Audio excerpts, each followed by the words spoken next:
He was paid to kill the witness, but he ended up buying her a stage.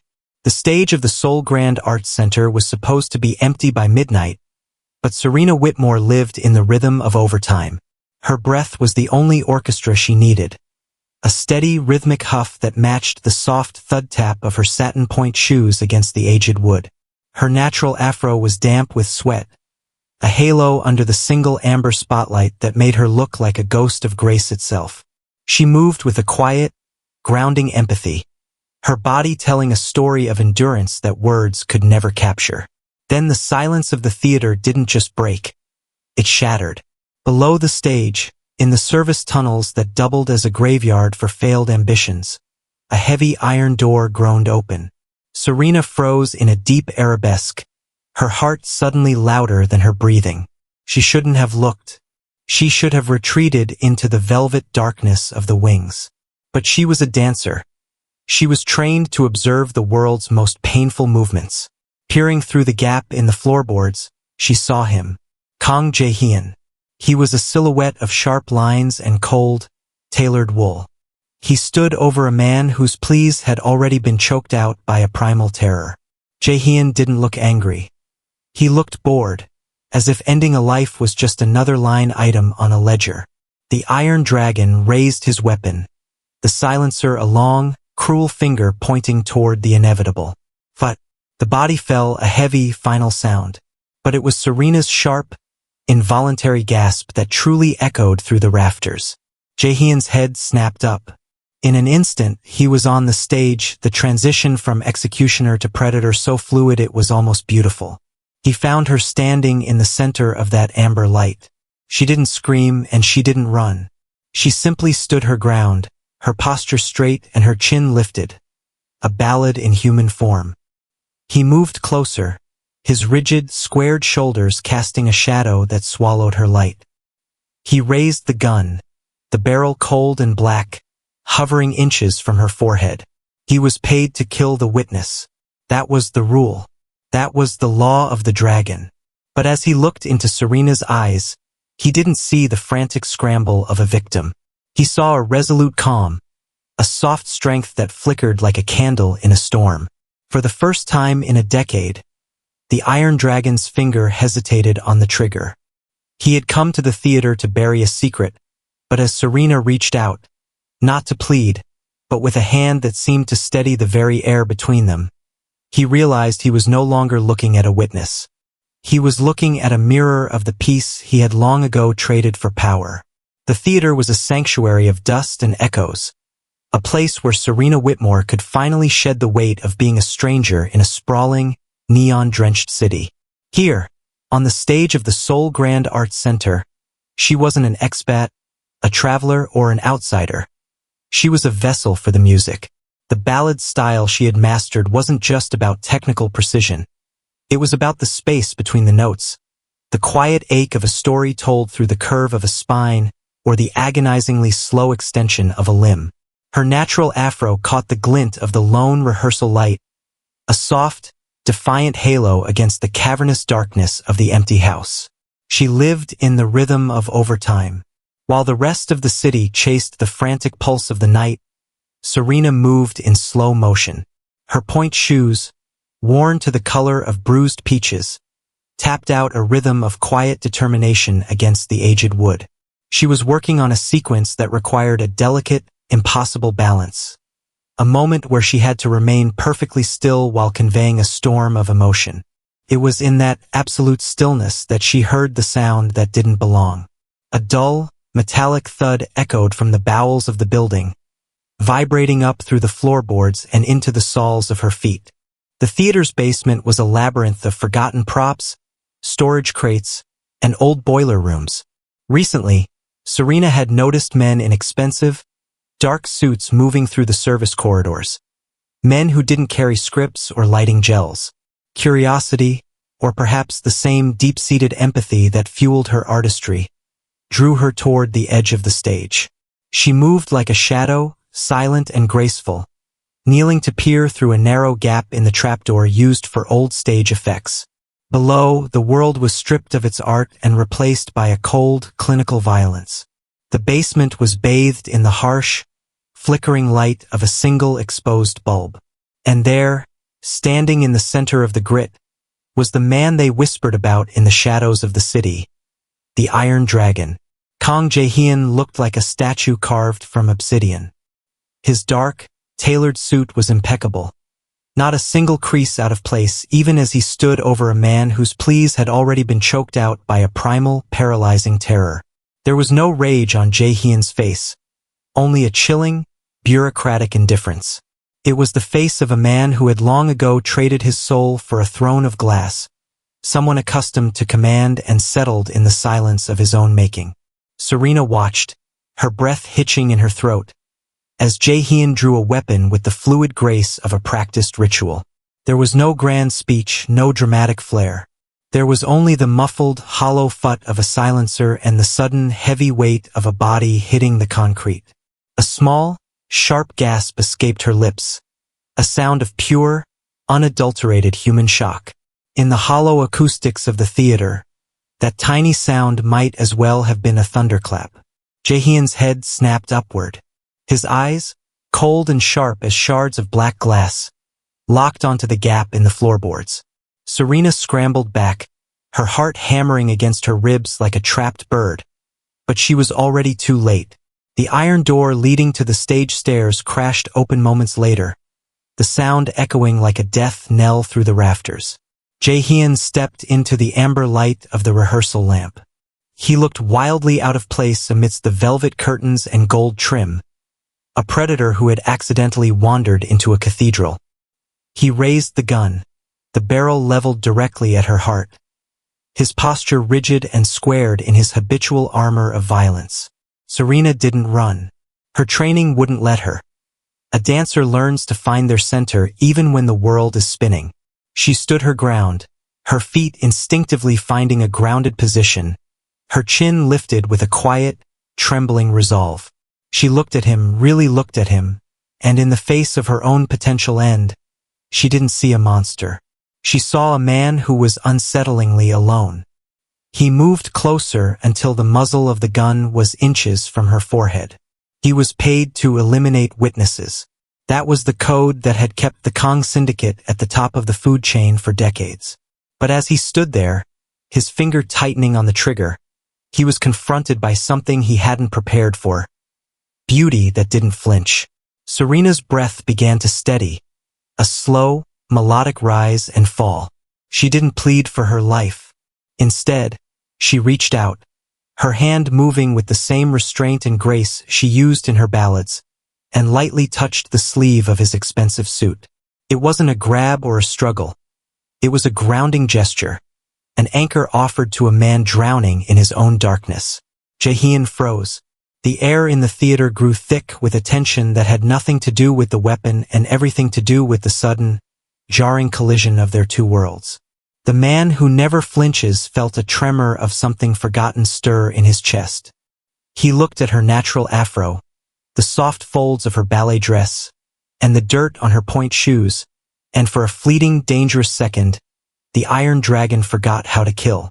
He slowly lowered the weapon, his gaze lingering on her face with a mixture of confusion and a budding, terrifying fascination. He had come to the theater to bury a secret, but as he stood in the silence of the wrong stage, he realized he had just found the only thing in Seoul worth keeping. The transition from the theater's dusty wings to the back of a blacked-out sedan felt like a blur of cold air and sharp commands. Serena sat in the plush leather seat, her legs still trembling beneath the hem of her ballet dress, the satin of her point shoes rubbing against the expensive floor mats. Beside her, Kang Jae-heon was a statue of silence. He didn't look at her, yet his presence filled the car like a gathering storm. Through the tinted windows, the neon lights of Seoul smeared into long, jagged streaks of violet and gold, a world that suddenly felt millions of miles away. They arrived at a monolith of glass and steel that pierced the clouds, a high-rise that screamed of power and isolation. Jae-heon didn't touch her as they ascended in the private elevator, but he stood close enough that she could feel the heat radiating from his tailored suit. When the doors slid open, they revealed a penthouse that was less a home and more a gallery of cold, expensive things. Floor-to-ceiling windows offered a panoramic view of the city, making the street-level chaos look like a handful of sparkling dust. "This is where you will stay," Jae-heon said, his voice a low, gravelly resonance that vibrated in the quiet room. He finally turned to look at her, his expression unreadable, his eyes searching her face for the terror he was accustomed to seeing. "The theater is no longer safe for you. My men are stationed at every exit. You will want for nothing, but you will not leave." Serena walked slowly toward the center of the room, her movements still possessing that ethereal, disciplined grace. She turned to face him, her natural afro framed by the moonlight spilling through the glass. "A cage is still a cage, even if the bars are made of gold, Mr. Kang." Jae-heon's jaw tightened.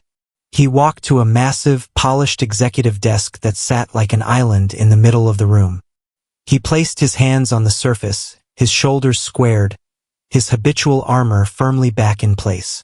"In my world, Serena, a cage is often the only thing that keeps you alive. You saw what happened tonight. The people I deal with do not leave witnesses to dance another day." "And what about you?" she asked softly, stepping closer. "Are you keeping me safe from them? Or are you keeping me for yourself?" The question hung in the air, heavy and dangerous. Jae-heon looked down at his hands, his knuckles white against the dark wood of the desk. He was a man who lived by calculations, by the cold logic of the syndicate, yet this woman, this dancer from a world of light and music, was a variable he couldn't solve.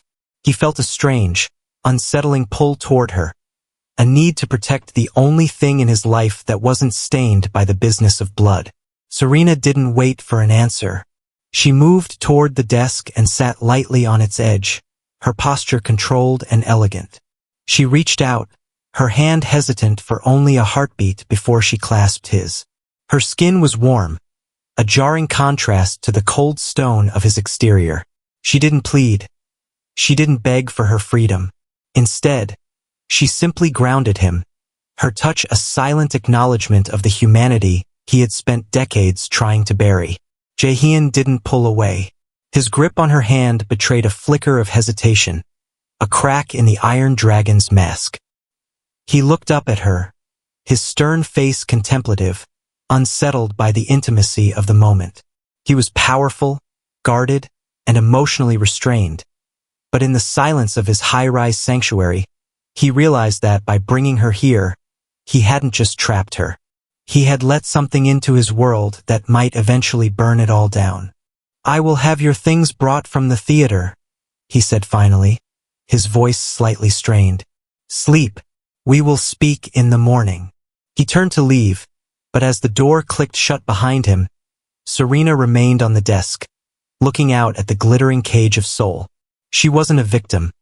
She was an artist, and she knew that even in the darkest shadows, there was a rhythm to be found. The silence in the penthouse was not the empty kind. It was heavy, a thick, pressurized atmosphere that felt like a symphony waiting for its first note. For 3 days, Serena Whitmore had not uttered a single word. She had been provided with everything a woman could ask for: silken sheets, gourmet meals that arrived like clockwork, and a view of Seoul that most people only saw on postcards. But to Serena, every luxury was just another layer of gold plating on her bars. When Kang Jae-heon entered the living area on the 4th morning, he expected the usual. He expected her to demand her phone, to scream for her freedom, or to at least acknowledge his presence with a plea. Instead, he found her in the center of the expansive marble floor, bathed in the early morning light that cut through the glass walls like a blade. She had pushed the furniture back, creating a makeshift stage. She was already moving. Jae-heon stopped near the doorway, his dark suit buttoned tight, his hands resting habitually in his pockets. He watched as she began a series of slow, deliberate movements. There was no music, only the sound of her rhythmic breathing and the soft, percussive thwack of her point shoes hitting the stone. She didn't look at him, but he knew she felt his gaze. He cleared his throat, the sound unnecessarily loud in the stillness. "My men tell me you haven't touched your breakfast, and you still haven't spoken. If this is a hunger strike, Serena, It is a poor one. I do not respond well to manipulation. Serena didn't stop. She transitioned from a low, sweeping ply into a sudden, sharp extension of her leg. It was a movement of jagged edges, a physical manifestation of a scream. Her afro, soft and natural, seemed to catch the light as she spun, her arms reaching out as if trying to grab onto a piece of the air that wasn't owned by the Kang syndicate. Answer me, Jae-heon commanded, his voice dropping into that dangerous, low register that usually made men's knees buckle. In response, Serena turned toward him. She stopped mid-movement, her body vibrating with the effort of the hold. She looked him directly in the eye, and then she began a sequence that was slower, more mournful. She moved with a fluid, liquid grace, her hands tracing the air in front of her, as if she were feeling the invisible walls of her cage. She tilted her head back, her throat exposed and vulnerable, while her feet performed a series of rapid, frantic steps that spoke of a heart wanting to run while the rest of the body was forced to stay. Jae-heon walked closer, drawn into the gravity of her performance. He found himself sitting at the edge of his massive executive desk, his rigid posture slowly softening as the narrative of her dance took hold of him. He had spent his life deciphering lies, reading the subtle shifts in a rival's eyes or the hesitation in a subordinate's voice. But this was different. This was truth in its rawest, most unfiltered form. She wasn't just dancing. She was talking to him. She moved toward him, her movements becoming more intimate. She performed a gentle, grounding sequence, her hands mirroring the way she had held his hand in the theater. It was an expression of empathy, an acknowledgement of the contained violence he carried in his shoulders. Then, she pulled away sharply, her body twisting into a knot of tension, expressing the fear and the isolation of being a soft spot in a world of iron. She ended the dance just inches from him. She was breathing hard, a light sheen of sweat on her brow, her eyes lifted toward his with a quiet, resolute empathy. She didn't need to tell him she was lonely. She didn't need to tell him she felt like a ghost in his house. The ballad had said it all. Jae-heon looked down at his own hands, then back at her. For a moment, the Iron Dragon's mask slipped entirely. The frustration that had fueled his morning evaporated, replaced by an unsettling, profound understanding. You speak more with your silence than most people do with 1,000 words, he murmured, his voice lacking its usual edge. He reached out, his hand hovering near her face before he pulled it back, checking the impulse. I cannot let you leave, Serena, but I will not let you be silent in the dark. He stood up and walked to the integrated sound system on the wall. A moment later, a soft, melancholic piano melody began to fill the room, a Black American ballad that felt like home. He didn't look back as he left the room, but for the first time since she had arrived, the penthouse didn't feel like a cage, felt like a stage. The city of Seoul never truly slept, but at 3 in the morning, its pulse slowed to a low, electric hum that vibrated through the floor-to-ceiling glass of the penthouse. Kang Jae-heon sat in his leather chair, a glass of amber liquid resting untouched on the mahogany desk. He was a man built of schedules, ledgers, and the cold geometry of power, yet for the first time in a decade, he found himself unable to focus on the numbers. His mind was tuned to a different frequency, the rhythmic, muffled thumpslide of point shoes in the adjacent room. He rose, his movements stiff from hours of forced stillness, and walked toward the living area. He didn't turn on the lights. He didn't need to. The ambient glow of the city, a neon tapestry of violet, cyan, and gold, poured into the room, casting long, dramatic shadows. Serena was there, a silhouette of impossible grace against the backdrop of the skyline. She was rehearsing to the silence now, her body moving through a sequence that looked less like a dance and more like an exorcism. Jae-heon stayed in the shadows of the hallway, watching. He saw the way her natural afro caught the moonlight, the way her muscles rippled with a discipline that rivaled his own soldiers, and the way her expression remained a mask of quiet, resolute empathy. She was performing a series of slow, agonizingly controlled turns. Every time she faced his direction, she didn't see him, but her eyes seemed to pierce through the darkness anyway. As he watched her, the Iron Dragon felt a strange, terrifying sensation. A hairline fracture in the porcelain mask he wore for the world. Seeing her move with such unfiltered purpose triggered a memory he had buried so deep he'd forgotten its shape. Before the syndicate, before the blood, and before the heavy crown of the Kang family had been forced onto his head, there had been a boy who stood in a different kind of room. He remembered the smell of old paper and the cold feel of ivory keys. He had been 12, hidden away in a conservatory, his fingers flying across a piano with a passion that had nothing to do with power and everything to do with beauty. He had wanted to compose, to build worlds out of sound rather than empires out of fear. But his father had walked into that room one afternoon, slammed the lid of the piano shut, and told him that a king does not play for others. Others play for the king. The memory hit him with the force of a physical blow. He looked at his hands, the same hands that had once reached for music and now reached only for weapons or pens to sign death warrants. He looked back at Serena. She was the music he had been told to forget. She was the living embodiment of the dream he had allowed his father to kill. Serena finished a sequence and sank into a deep, trailing bow, her forehead nearly touching the marble floor. When she rose, she didn't move toward the bedroom. Instead, she walked toward the darkened hallway where he stood. She stopped just a few feet away, her breath coming in soft, even plumes. "You're awake," she said, her voice the first sound to break the silence. It wasn't a question. Jae-heon stepped out of the shadows, his tailored suit jacket discarded, his shirt sleeves rolled up to reveal the heavy, dark tattoos that marked his rank. "I don't sleep much," he replied, his voice rougher than usual.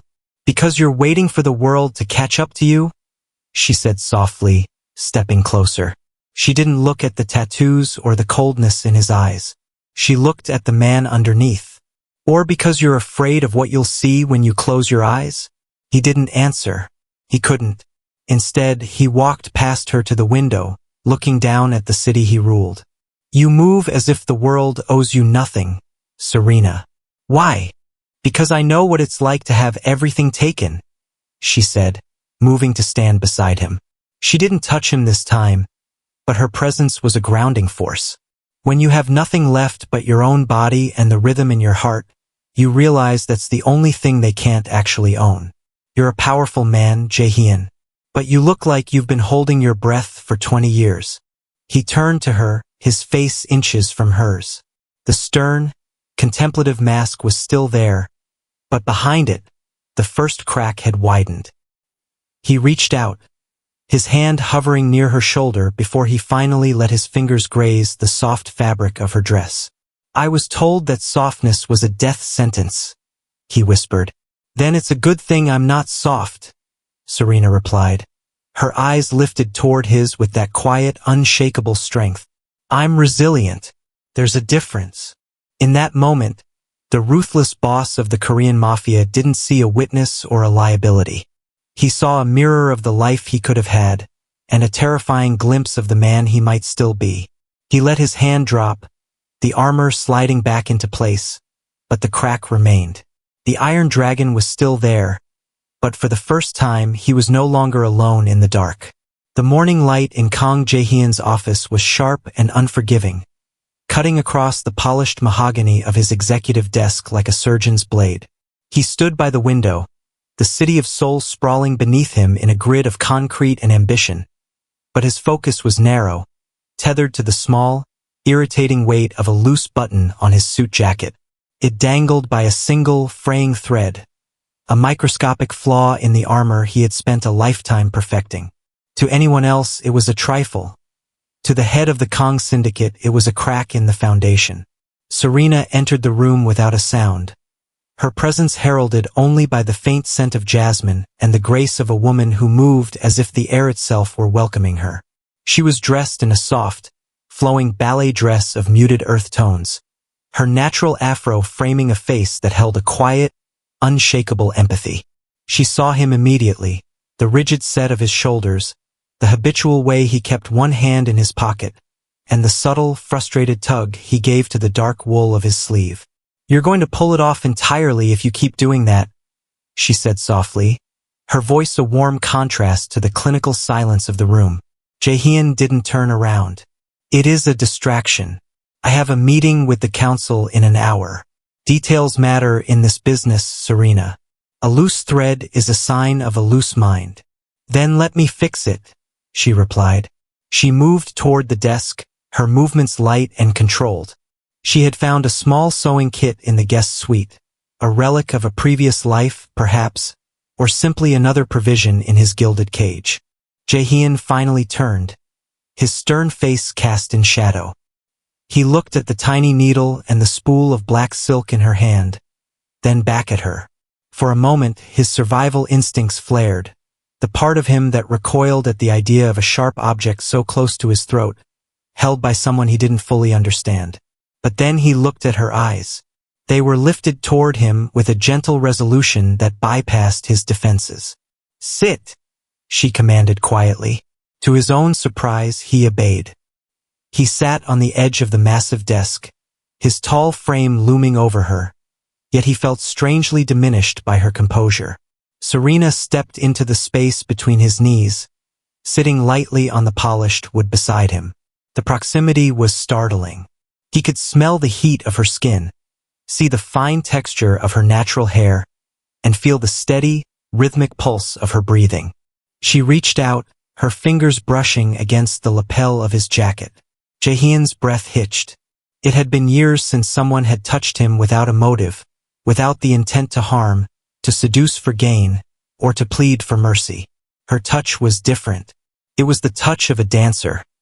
Precise, disciplined, and profoundly authentic.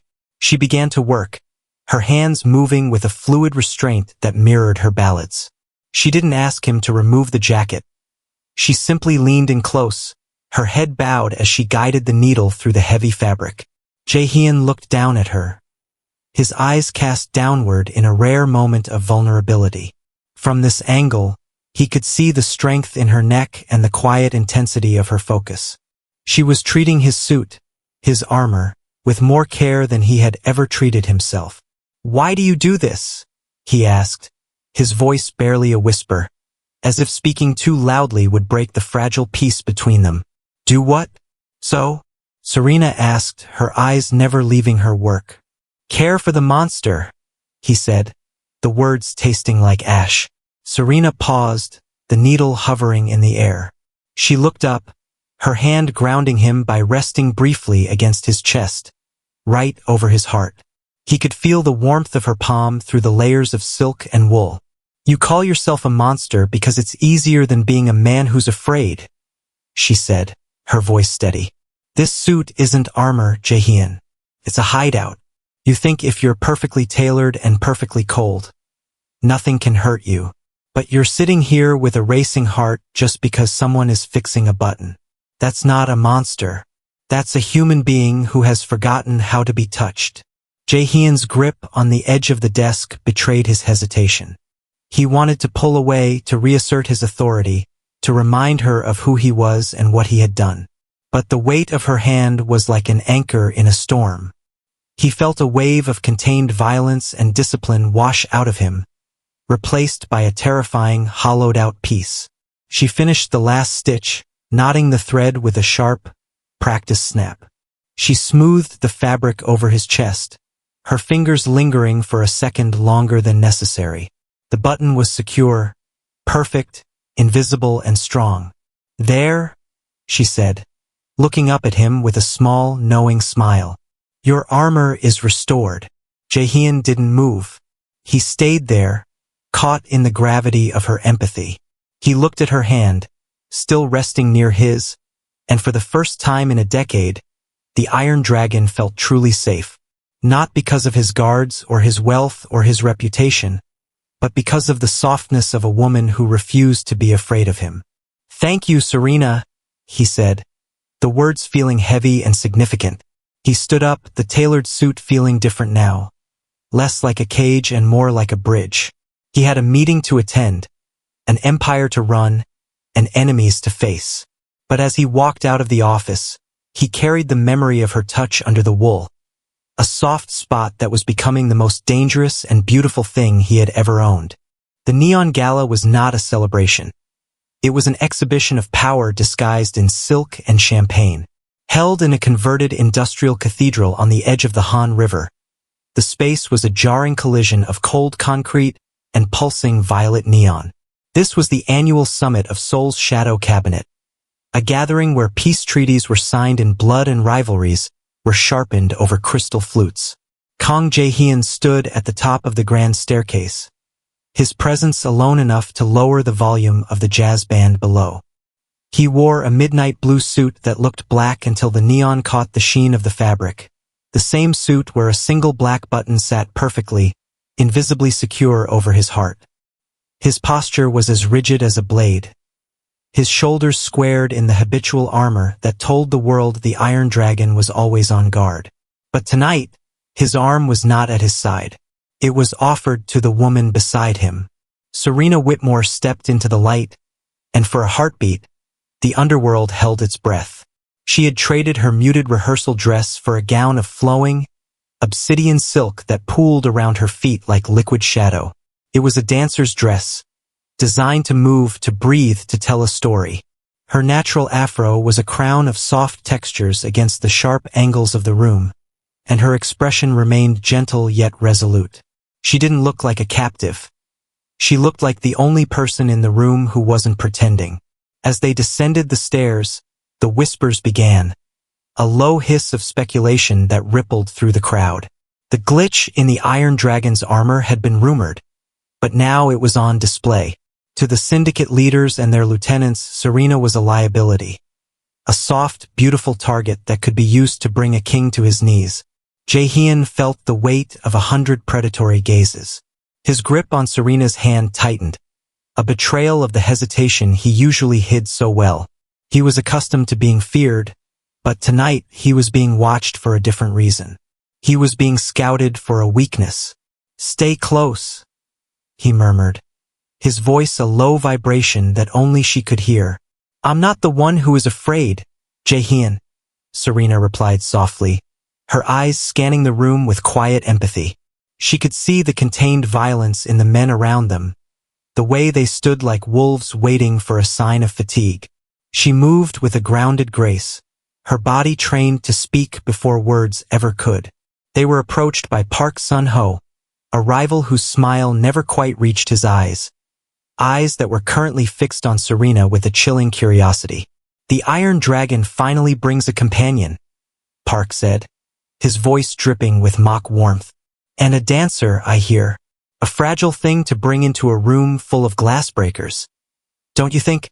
Jae-heon's face remained a mask of stern contemplation, but the air around him seemed to drop 10 degrees.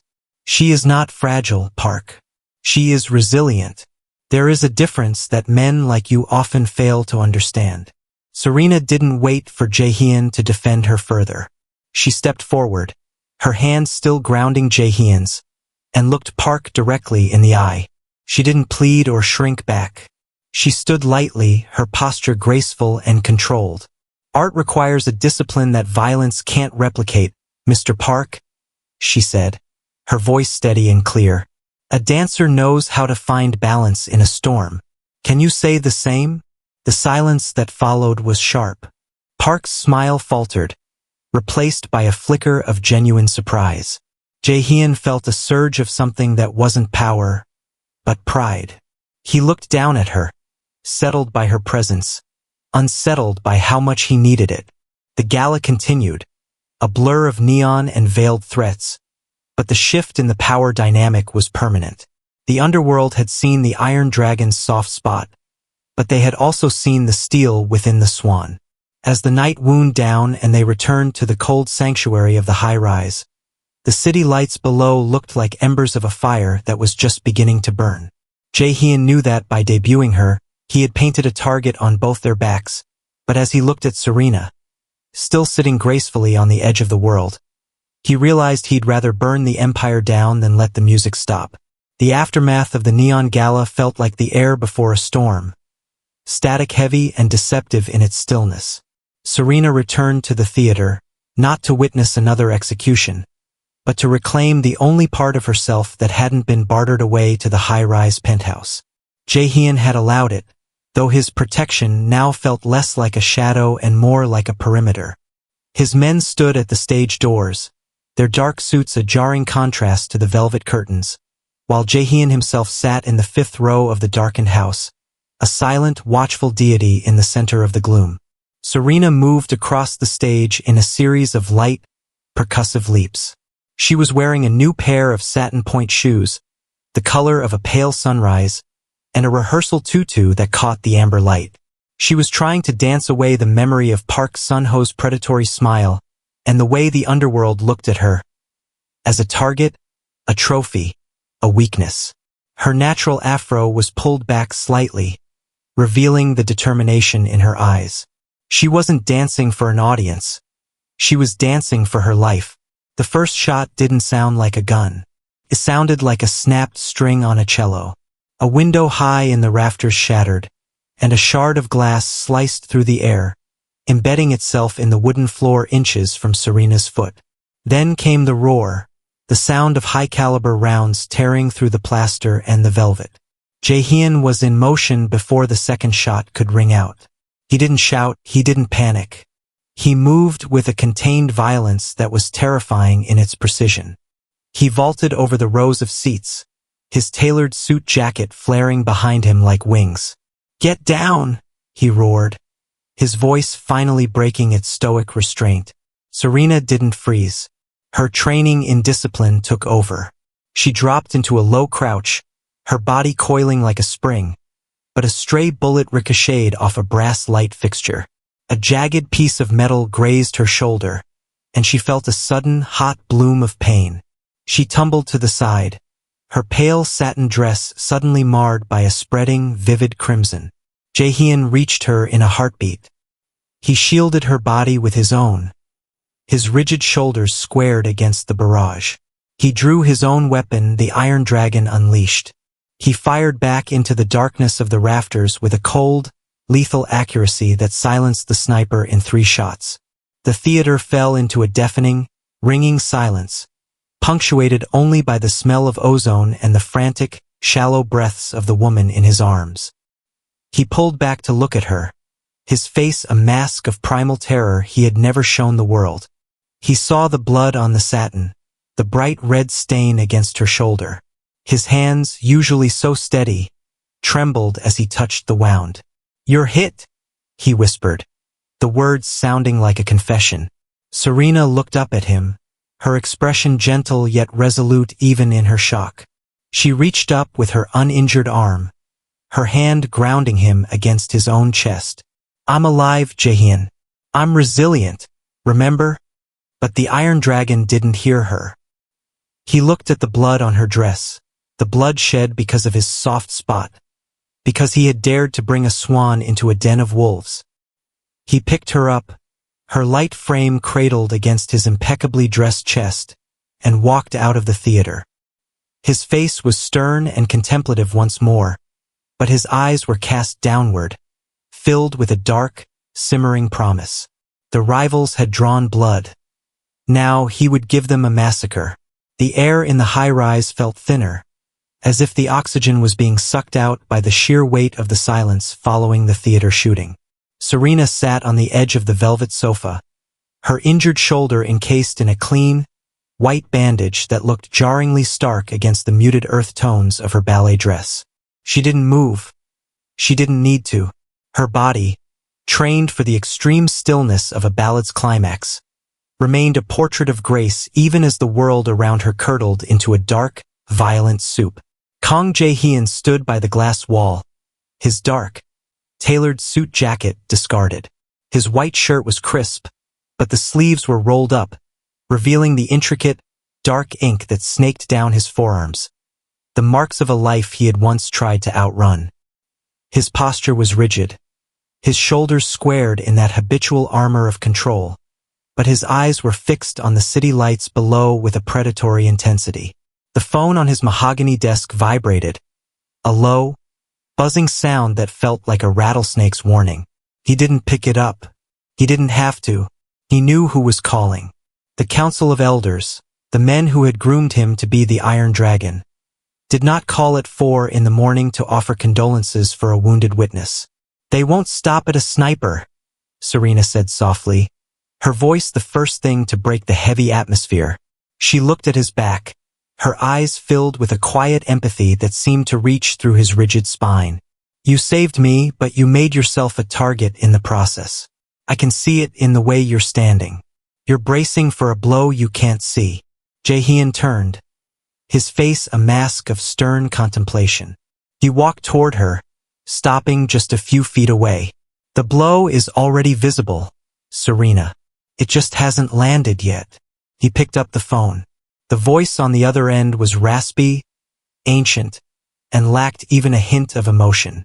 It was Chairman Park, the architect of the Kang Syndicate's most brutal decades. The conversation was brief, conducted in a coded dialect of threats and expectations. When Jae-heon hung up, the silence that followed was even heavier than before.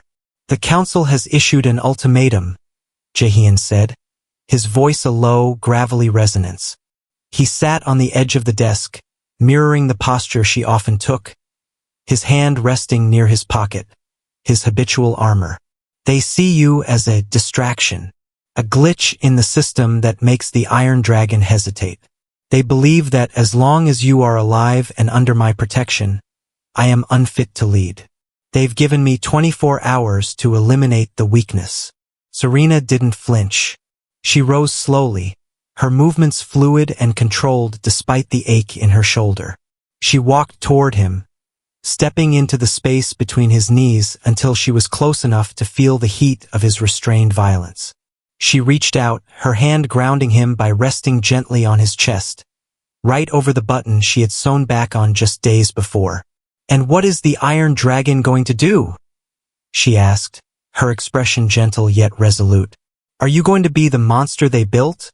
Or the man who remembers what it feels like to breathe?" Jae-heon looked down at her hand, his grip on the edge of the desk betraying his hesitation. He was a man accustomed to command, yet he felt unsettled by the intimacy of her touch. For 20 years, he had been told that softness was a death sentence. But as he looked into her eyes that didn't fear his shadow but taught him how to move within it, he realized that the elders were wrong. She wasn't his weakness. She was the only thing that made him strong enough to break the throne of glass he sat upon. "They want a sacrifice," Jae-heon whispered, his face inches from hers. "But they don't realize that I've already sacrificed everything I was for them. I won't give them to you." The ultimatum was clear: kill the dancer or lose the empire. But as Jae-heon pulled her closer, his hand finally finding the small of her back, the choice had already been made. He wasn't going to eliminate the distraction. He was going to burn the world that called her one. The council's inner sanctum was a place where time seemed to have curdled, a traditional Hanok estate hidden behind high stone walls in the heart of Seoul. The air was thick with the scent of burning cedar and the stale weight of ancient, unyielding traditions. Inside the central hall, the elders sat on silk cushions, their faces like weathered masks of ivory and spite. At the head of the table sat Chairman Park, his eyes narrowed as he watched Kang Jae-heon enter, his presence cutting through the room like a cold blade. But this time, Jae-heon was not alone. Behind him, moving with a grounded, silent grace that seemed to vibrate against the oppressive atmosphere, was Serena Whitmore. She wore a gown of deep, bruised violet, her natural afro framing a face set in a mask of quiet, resolute empathy. Her satin point shoes were tied tight, their ribbons snaking up her ankles like delicate restraints. She didn't look like a woman walking to her execution. She looked like a woman who had finally found the rhythm of the room. Jae-heon's posture was more rigid than ever, his shoulders squared in his habitual armor, but his hand gripped the hilt of the concealed blade beneath his jacket with a white-knuckled intensity. "You were told to eliminate the distraction, Jae-heon?" Chairman Park's voice rasped, the sound like dry leaves skittering across a grave. Instead, you bring the weakness into our home. This is a betrayal of the blood that built this house. She is not a weakness, Jae-heon replied, his voice a low, gravelly resonance that filled the hall. She is a witness to the man I have become. And before you decide my fate, you will witness the art you claim is so fragile. Jae-heon signaled to a shadow in the corner, and a low, melancholic cello melody began to bleed into the room. It was a slow, haunting ballad, the kind of music that demanded silence and breath. Serena stepped into the center of the polished wood floor. She didn't wait for permission. She began to move. The dance was a masterful manipulation of the room's focus. As Serena moved through a series of slow, agonizingly beautiful extensions, her body became the only light in the dim hall. The elders, men who hadn't felt an authentic emotion in decades, found themselves leaning forward, captivated by the jarring contrast of her softness against their violence. She used her empathy as a weapon, drawing their eyes, their breath, and their suspicion away from Jae-heon. She moved with a fluid, liquid grace, her hands tracing the air as if she were weaving a net.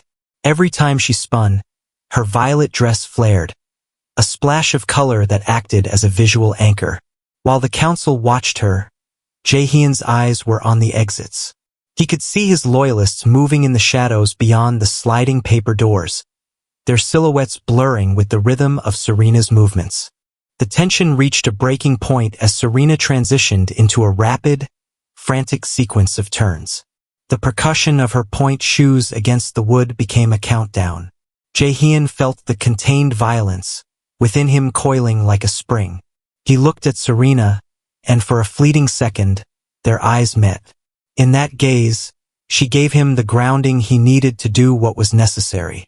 As Serena reached the crescendo of her performance, throwing herself into a final, soaring leap that seemed to defy gravity, she purposely tilted her body toward Chairman Park. The sudden, unexpected shift in her trajectory caused the chairman's personal bodyguards to flinch, their hands flying to their weapons as they anticipated a threat from the dancer. That was the glitch Jae-heon needed. In the heartbeat of their hesitation, Jae-heon was in motion. He didn't use a gun. He used the cold, surgical precision he had spent 20 years perfecting. He moved through the council's guard like a shadow, his blade finding its marks before the first scream could reach the rafters. The hall erupted into a chaotic symphony of steel and silk. Serena landed her leap and immediately dropped into a low, protective crouch behind a heavy decorative screen, her breath coming in soft, even plumes even as the room turned red. The hit was over in seconds. Jae-heon stood in the center of the hall, his tailored suit stained but his posture unbroken. The elders remained in their seats, frozen by the sudden, overwhelming realization that the Iron Dragon had not just survived their ultimatum. He had dismantled the very foundation of their power. Jae-heon walked toward Serena, his face stern and contemplative as he offered her his hand. She took it, her warmth grounding the monster once more. She didn't look at the carnage. She looked at him. "The performance is over," Jae-heon whispered, his voice trembling with a rare, unsettled intimacy. "No," Serena replied, her eyes lifted toward his with a quiet strength. "The music is just changing." 6 months later, the neon of Seoul felt different. It was no longer a warning of impending violence, but a backdrop to a city that was finally learning to breathe. In the heart of the arts district, a new marquee glowed with a soft, steady amber light, announcing the debut of the Silk and Syndicate Dance Company. It was a name that raised eyebrows in the high society circles, a jarring, beautiful contradiction that served as the final signature on a peace treaty written in the wake of the council's fall. Kang Jae-heon stood in the back of the darkened theater, his presence still a heavy, grounding force that commanded the air around him. He wore a dark, tailored suit that signaled authority, wealth, and control, his posture rigid and his shoulders squared. But he no longer carried the weight of the Iron Dragon. He had dismantled the most brutal arms of the syndicate, transitioning the family's vast resources into legitimate enterprises, becoming a ghost in the world he once ruled. He was now a silent patron, a man who moved in the shadows not to hunt, but to protect the music. On the stage, Serena Whitmore was a vision of authentic, disciplined grace. She wore a soft, flowing ballet dress in muted tones, her natural afro framing her face as she moved through the final movement of her new ballad. The choreography was no longer a scream or a prayer. It was a conversation. She danced with a quiet empathy and restraint, her body telling the story of a woman who had found her home in the heart of a storm. As the final note of the cello faded, the theater remained silent for a heartbeat before erupting into a standing ovation. Serena stood center stage, her chest rising and falling in a rhythmic, peaceful cadence. She didn't look at the crowd. Her eyes immediately found the shadow in the back where Jae-heon stood. She offered a small, knowing smile, the kind of softness forged by endurance rather than fragility. Later that night, the celebration moved to the company's new executive offices, a space of polished wood and glass that overlooked the skyline. Jae-heon stood by the massive mahogany desk, his stern face contemplative as he looked out at the city. He had traded his soul for a throne of glass once, but tonight, he felt settled by the intimacy of the quiet room. Serena entered, her point shoes hanging around her neck, her steps silent on the thick carpet. She walked toward him and sat lightly on the edge of the desk, her posture graceful and controlled. She reached out and clasped his hand, not pleading, but grounding him, just as she had in the theater where their worlds first collided. Jae-heon looked down at their joined hands.